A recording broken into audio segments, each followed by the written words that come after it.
Tonight on 8 out of 10 Cats. Let's get ready to humble. It's Kate Humble. Jermaine Mann. It's Henning Wehn. And their team captain, Sean Locke. And facing them tonight, you can call him Al. It's Alex Brooker.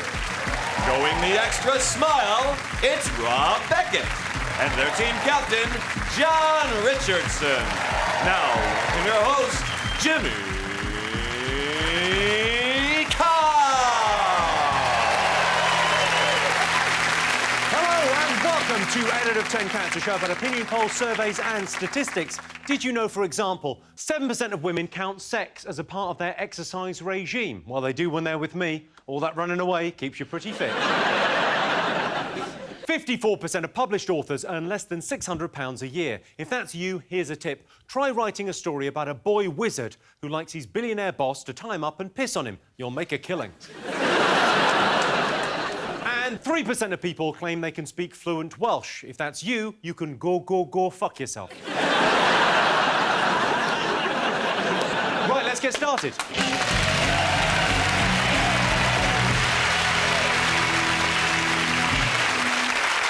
What are you talking about? That's the name of our first round. It's our panelist's job to get the British public's top 3 most popular talking points. Sean's team, what have the nation been talking about over the last week? It's probably, for some inexplicable reason, something I'm unable to grasp, but for some reason people do talk about it. Are you down a well? You sound a little bit kind of croaky. Really? Oh, is that wrong, is it? I have got a bit of a voice issue at the moment. And the medication isn't working. And my voice is breaking, actually. It breaks when you're 13, and then it breaks again when you're 50. Go on, what have people been talking about over the last week, then? For some reason, people are fascinated by the royal trip to New Zealand. Well, it's been a huge news story. Have you not been following it? Only because I do a topical panel show. Honestly. Good answer. If I didn't do a topical panel show, I wouldn't know where the fuck they are. Also, the other thing I'd like to say is... What a wonderful world! OK, have you been watching it? No. What I find absolutely extraordinary is that it seems that the British press, in fact, every member of the press thinks that they're not just doing some sort of, you know, goodwill tour or whatever it is that royals do when they go on tour. They're basically going for sex. They reckon they're going to conceive again out there because he hired out a load of tents. It's just Prince William. He's not going to go shagging while he's camping. Do you know what I mean? It's not the festival. The other thing is that this poor girl, when the wind blows, apparently the big, nerve-wracking thing, if you're a royal on tour, is you mustn't show your pants. She's got to be very careful there. She's gone to etiquette class, I believe, to sort of learn how to get out of a car without showing anyone the royal foo-foo. Yeah. It's actually called the Busby, the Royal Busby. Henning, are the royal family, are they popular back in Germany? Since they deserted us now, no one cares about them. I was incredibly worried with baby George that you wouldn't hear anything but stories about him, but this was the first outbreak of George mania. They had to take out the whole first-class cabin on the flight to New Zealand, so except for when it was time to change the nappy, then the nanny and the baby went out to economy, changed it there just in the aisle, and dropped the nappy on the aisle for the subject to lick. What I thought was interesting about there's this thing about they were criticised for putting him in a front-facing car seat. You know, people saying, "Oh, it's not right. You know, and a baby of that age shouldn't be in a front-facing car." I was thinking, he's in a royal limousine on a state visit. The chances of a crash. I suppose there's like 4 police cars in front of them, 4 behind them, motorbikes all the way round. You could strap him to the bonnet, he'd be safe. Unless there was a French chauffeur.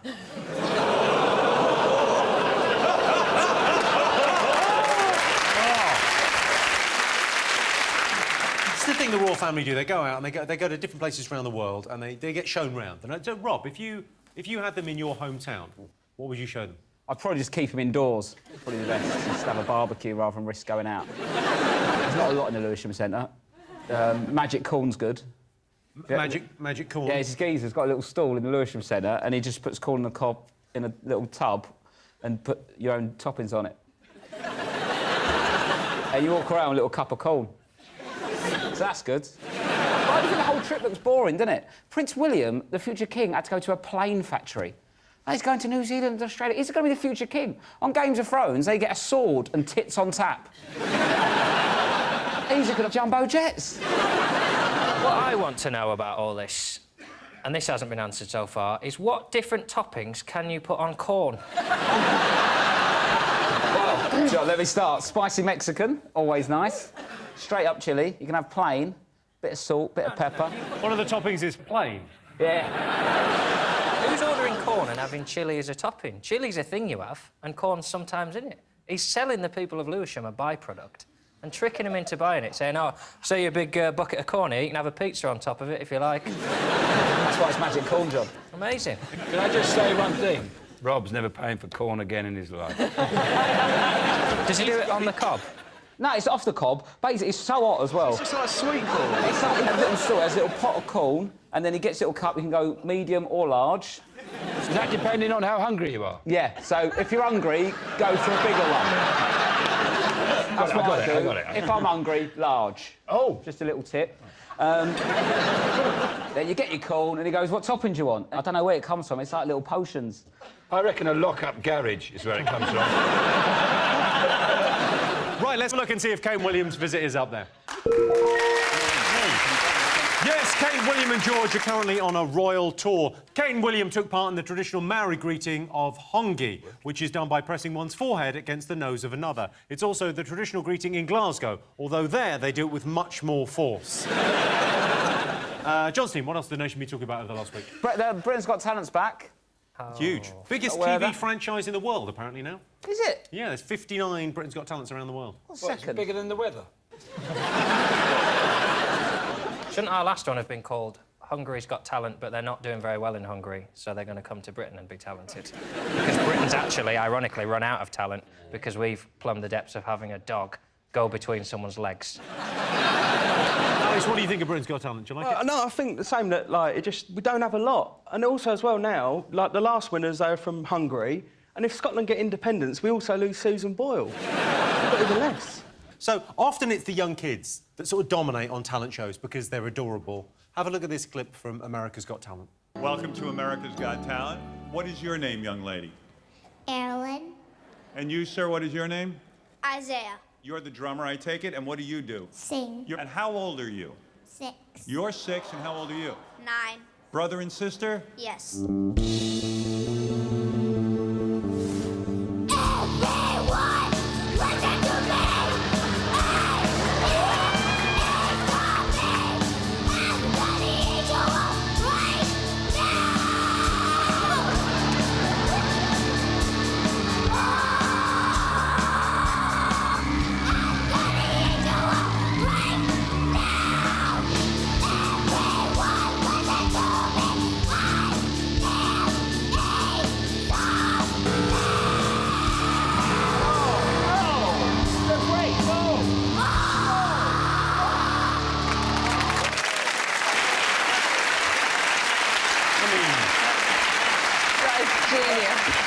I mean, if that's what she does when she's singing, what's she going to be like when she's having a tantrum? She's going to be like Carrie, shit you up.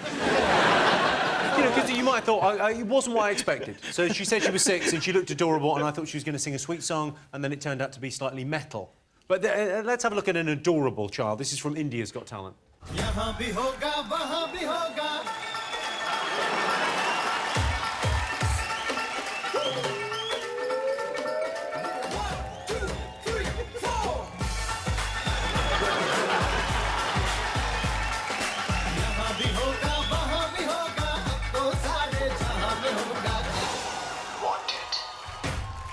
तेरा ही जलवा तेरा ही जलवा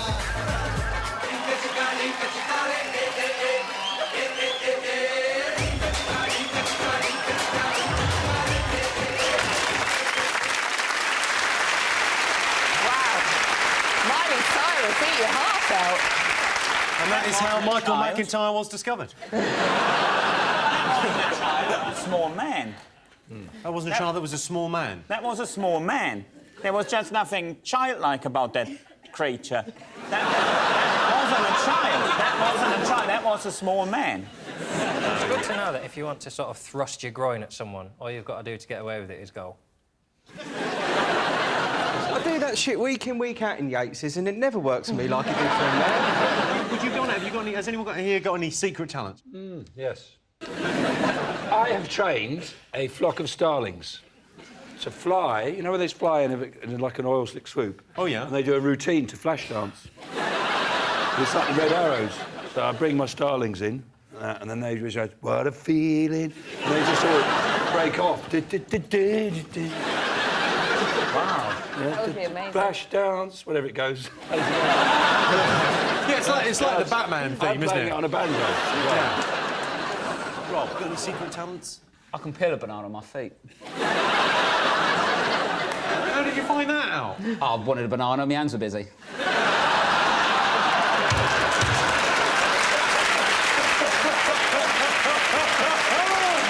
Wow. It's a hell of an answer. I mean, there's no argument with that, is there? I've got feet that split, go out like hands.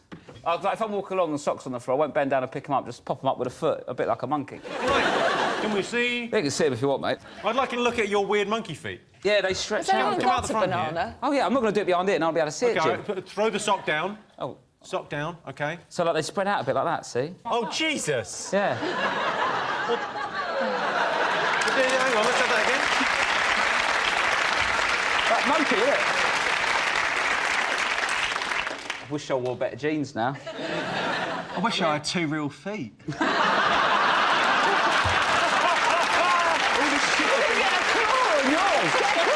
I hadn't thought about that. That is a bit of a piss take for Alex, isn't it? We're basically applauding a man who hasn't evolved as much as the rest of us. You look a bit like a monkey as well. I can make it worse, look. You look a bit like a fish and a monkey. Yeah. I mean, if we're on the subject, I would just shout that out. Yeah, that's fine. I'm fully aware I've got this face, and it's a lot of things going on in it. I can segment a grapefruit with my nipples.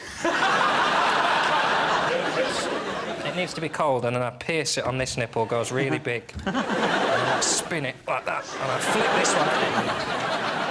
Someone's got a banana over there. There is a banana over there. We've got to see the Can banana. you peel? Did you say you could peel a banana with your feet? Yeah, yeah.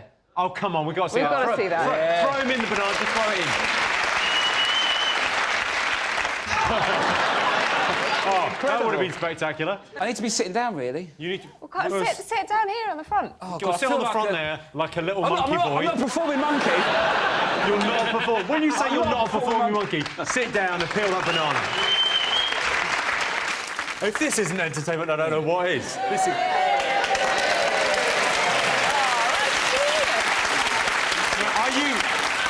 Are you supple enough to eat this without using your hands?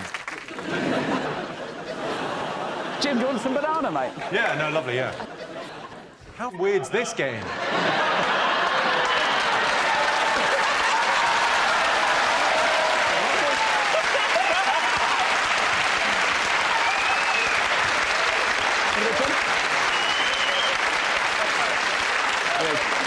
I tell you what, Britain has got talent, hasn't it? Right, well, let's have a look and see if Britain's Got Talent is up there. Of course. We're still trying to guess the most talked about things over the last week. OK, fingers on buzzers. They've cloned a dog. Has that popped up? Yes, this is the story. Last week, Britain's first cloned dog, Mini Winnie, was born after the dog owner, Rebecca Smith, won a competition to have her 12-year-old Dachshund Winnie reproduced in South Korea. I watched that programme. It was absolutely amazing. Well, they cloned a dog. I mean, Yeah. it was bound to be pretty good. I really hope that at the end, when they show her the dog, they just bring out, like, they just mess with her a little bit and just bring out a chicken and just be like, oh, it's gone horribly wrong. Should we have a look at the UK's first cloned dog? Take a look. In Seoul, Winnie is unpacked and defrosted. Mrs. Ko cuts up her tissue, decants her into a test tube, spins her at 1,200 revolutions a minute, incubates her for 2 weeks, and, in the process, millions of cells are created.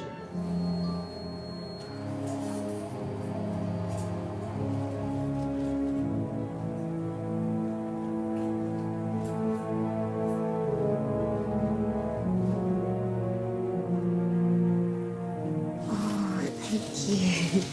Hi, Peg. She looks just the same.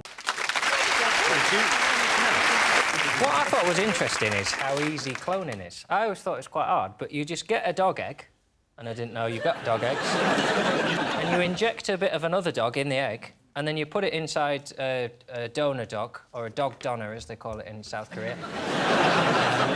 And then the new dog just grows into... If that's how easy cloning is, why is it just happening now? Well, why is it... I've been doing that for years. I've cloned myself.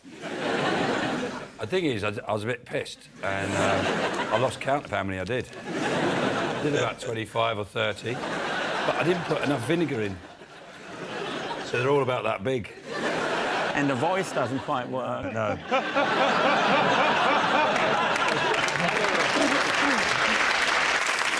OK, you witnessed animal cloning in Australia. Yeah. What were they cloning out there? Sheep. Sheep? Yes. Right, well, valuable to clone them, because it's difficult to find two that look alike. Yes. No, they were doing it because they want good genetics. And it sort of makes sense for sheep. With the sheep, could they clone it and put a bit of the DNA in the egg and a tiny little bit of mint sauce? So that then when the sheep was bigger, instead of blood, there would be like a mint sauce, like, oh, this is amazing. John, would you like to be cloned? You get a lot of cleaning done. By the way, you've immediately sweetened the deal there for him. Oh, hang on a second. It'd be nice to see if you could improve yourself, though, wouldn't it? If you're going to clone yourself, do a bit better. I'd toss myself off.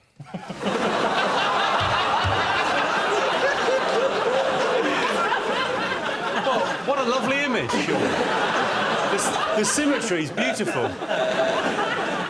Do you do it in front of the mirror? Well, I wouldn't need to. I think you've given away something about your life there, John. You didn't mean to.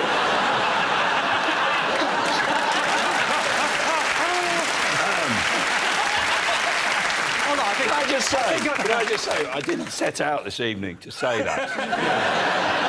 Henning, would you like to be cloned? Got enough on me plate as it is. Then I have to think for someone else as well. I mean, sometimes I start... A sentence? If I had someone else to finish that sentence for me, that would be excellent, but... There isn't anyone? How much are you paying this person to finish your sentences? How much are you paying? If the money's right, I've got a bit of spare time over the summer. Our series is about to end. If you need some sentences finishing. Well, I'm currently writing my Edinburgh show. I can send you a script as it is, and if you just write the 3/4 that are missing, they're perfect. OK, all right. Well, Henning, why don't you start a sentence? Just start a sentence, we'll get John to finish it. That shouldn't be a problem. I'm not very good at starting sentences either. I think the free world has got a lot of challenges on its hands, such as... The overuse of the phrase...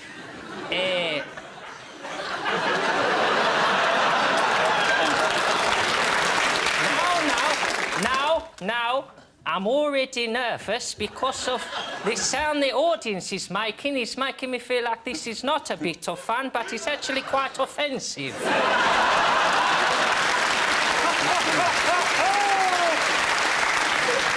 If I ever want to speak Italian, John's certainly the first man to ask. Well, I can tell you that's not one of the most talked about things over the last week, but Britain's first clone dog has been created in South Korea. When asked how the dog was coming along, the South Korean scientists responded, what dog?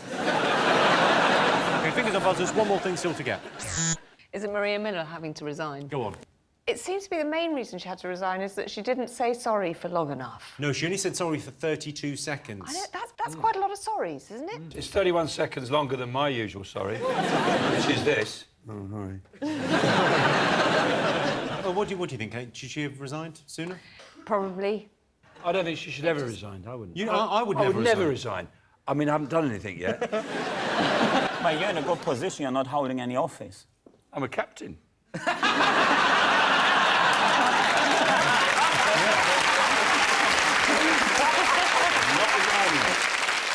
Well, I thought she claimed like £90,000 for like a mortgage or whatever. She still lives with her mum and dad. How much is she paying housekeep? I paid £100 a month and I thought I was getting shafted. What annoys me when I move out and go home, they still won't be unload the dishwasher. I'm a guest. One of the things she claimed for is fire logs. So she's even claimed for the logs which she used to burn her mortgage statements so that we couldn't find out how much interest she'd overcharged us for. Incredible. She did claim £15.02 for a letter opener, which is much higher than the minimum wage. So obviously, you know, she's quite generous, really. What do you think, Henning? I'm saying something very contrary now. I think MP's getting an unfairly hard and tough deal. I think people get into politics to help society and to serve society. So she goes out there, works for the Conservative Party or whichever party it is. So has got, despite being culture secretary, fairly low public profile, out of a sudden get dragged over the hot coals for something, buying a letter opener. Well, that is office equipment. The reality is she has been working for the community for 30 years and out of a sudden is perfectly all right. Yeah, that is the reaction more people should show. That really, yeah. If there is one scandal... Sorry, Maria. Yeah, you should be. I know it's not a massive problem that she spent £15 on a letter opener, but if I can suggest where she could get a free one... I've used that one for years, and it's never done me any. I've never seen a politician with a finger bent like that. They've had to go, I opened so many letters, my finger bent. You can open letters anyway. And if you make £1.2 million selling a property, which was funded by the taxpayer, then you could argue that some of that money isn't yours. But more to the point, if you're part of a government that is charging disabled people for having extra bedrooms in their house, and then you make £1.2 million from a property, that's a little bit shitty. And then, what has she been saying in Parliament for the last 5 years when her mates have been going, oh, have you got a second, Maria? She must have been shitting herself. Got second home? Who said anything? Who squealed? I haven't got anything. Did you get anything off anyone? Hang on a second. Whoa. Well, no, it's my turn now. So what, they're charging my lot for... I was going to get a bigger gaff. So I'm going to have to pay tax on that? If you're claiming benefits, they'll reduce your benefits if you want a bedroom that you might not have asked for, or you might have asked to move but not be able to move, or you might need a room to keep your equipment in. Oh. What equipment have you got? Letter opener, obviously.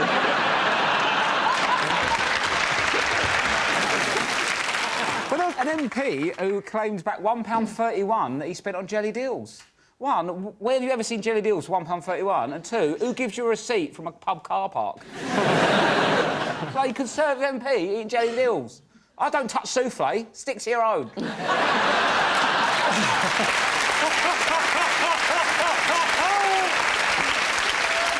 Let's have a look and see if Maria Miller's up there. Yes, Maria Miller has resigned as Culture Secretary. Maria Miller initially apologised to the House and then issued another apology, presumably to her second House. So those were the most talked about things over the last week. But in other news, Michael Gove has announced plans to make GCSEs harder. Right now, the hardest thing in the exam hall is the boys from 4C, when Madame Genevieve, the French teacher, bends over to pick up her pencil. Michael Gove wants to make the school day longer, which would mean that from now on, in a massive change, teachers would have to work up to 8 hours a year. At the end of that round, Sean, Henning and Kate have 2 points. John, Alex and Rob have 1 point. Our next round is Pick of the Polls. John Steen, pick a question. What do you want to go for? The two gentlemen fighting in the garden. Well, that's a picture from Game of Thrones. The new series of Game of Thrones started last week with record-breaking viewing figures. So we asked our studio audience, are fantasy shows just for kids? Yes or no? What do you think, John? It depends what you mean by fantasy, doesn't it, really? I'd love to be in a fantasy show. I like them. I like to be a little dwarf in something. Well, you are. You're a little dwarf in this. Yeah, but I don't get to talk about swords and gemstones and knights of Gurugang. I watched 10 minutes of Game of Thrones, and it was names, I don't know, names like sort of Tyrion, Lannister, Cranluff, and I felt like I was lost in Cornwall. The thing with Game of Thrones is, you watch it and it's like, it's nice scenery, then there's a couple of dragons, and you think, oh, that's all right for kids. And then that's the first minute of it, and then the rest of it is just incest, murder, and then it's like, I wouldn't let my kids watch it. I don't have any kids. What do you think, Henning? I reckon, yeah, if it's in the evening, it's for adults. Daytime TV for children. So, and I think in the morning at school they should ask, who in here has seen Game of Thrones? All the kids put their hands up or give them straight to social services.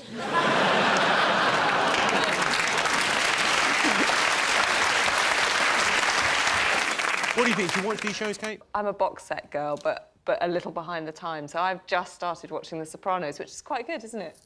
10 years ago. But I can't be doing with all this fantasy stuff, all the dragons and... Well, it's dragons and stuff, but also, but Game of Thrones, the genius thing is it's got lots of very strong female characters. That's why it's such a sort of international hit. Get their tits out. Yes, you're a very strong character. Get your top off.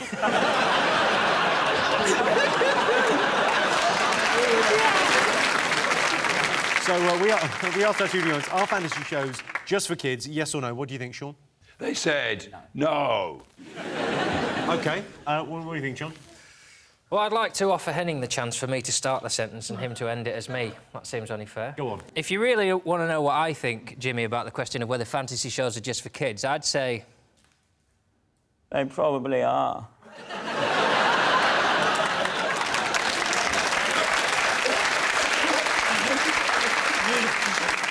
Well, I can tell you the answer is no. 71% of our studio audience think fantasy shows are not just for kids.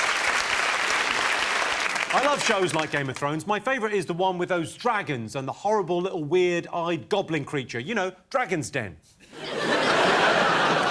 So at the end of that round, it's 3 points for Sean's team and 1 point to John's team. So the winner is the name of our final round. Here's your question. Worst thing about celebrating your birthday? Kate. I think birthdays are a bit overrated, really.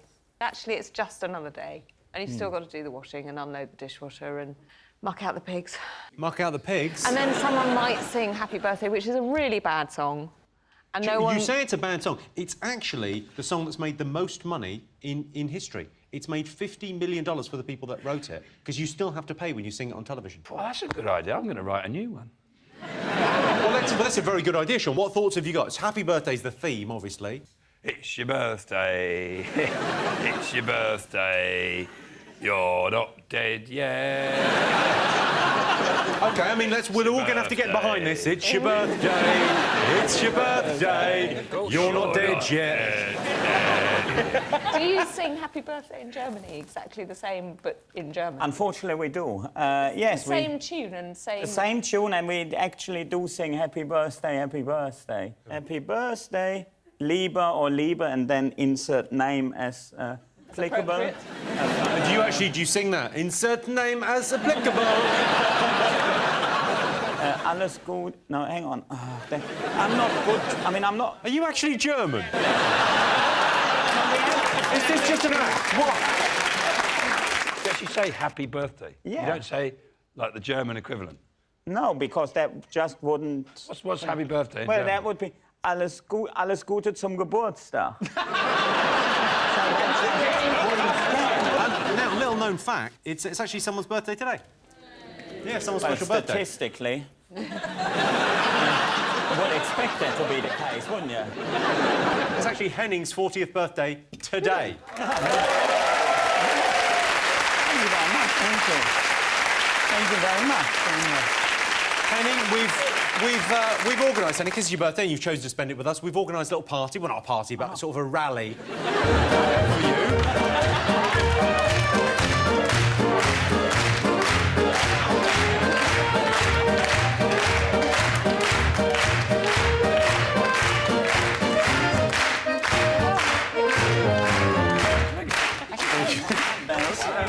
Henning Wehn, everyone, happy birthday. Look at that.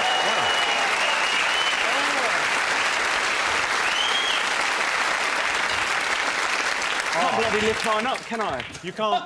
Oh, no, you can't. Get a straw, will you? Can we get a straw for... Get a straw for Alex? I'm just messing with you. Thank you. It's a miracle.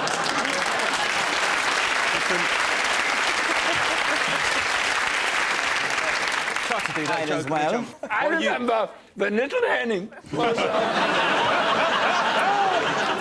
very funny because he was in the garden. When I was at school, my nickname was Fat German. If they could see me now, they'd love it. I can genuinely see that, though. You look like a fat German. Well, this seems like a traditional way to celebrate your birthday. There's beer and there's Steins. Wohlsein auf dem deutschen Fußballsport. If you've just tuned in, this is an alternate future where they won the war.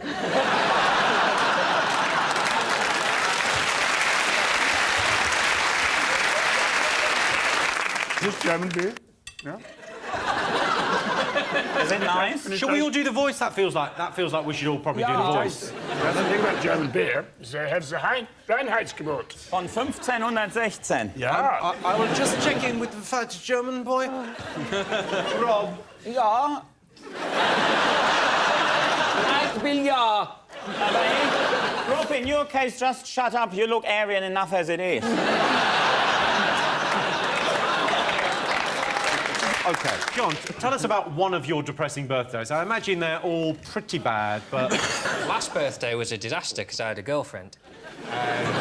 She bought me a present and she brought me guitar lessons, but the man who she had to teach me is too handsome and I can't have the rest of the lessons because he's too much of a threat to me to have back in the house. The problem is in Spanish as well, E is E and A is E, and sometimes we just spend an hour shouting at each other in my lounge where he goes, eh, and I go, E, and he goes, not E, eh. Why do you have these big cups? I find it hard enough to look masculine in a pub without someone have to drink like a frigging beaker. I think you should down it, John. Why don't you try and down it? Because I will die. Let's down it. Come on, John. Go on, John. Man up. Come on, John.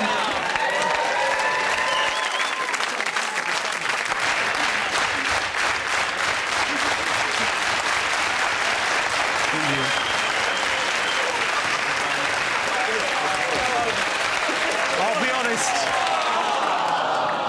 Ladies and gentlemen, you started that fast clap way too soon. I would say you were a quarter of an hour early on your cue there for when to go with it. Oh, he's nearly done it.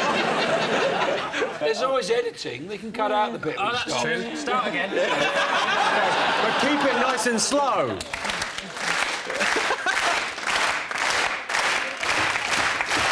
Have a little break.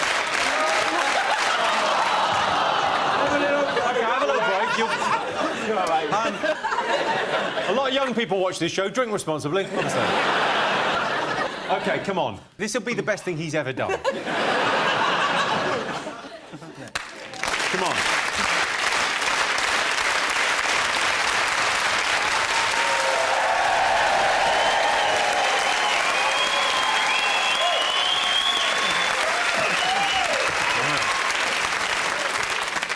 OK, I'll give you the answer.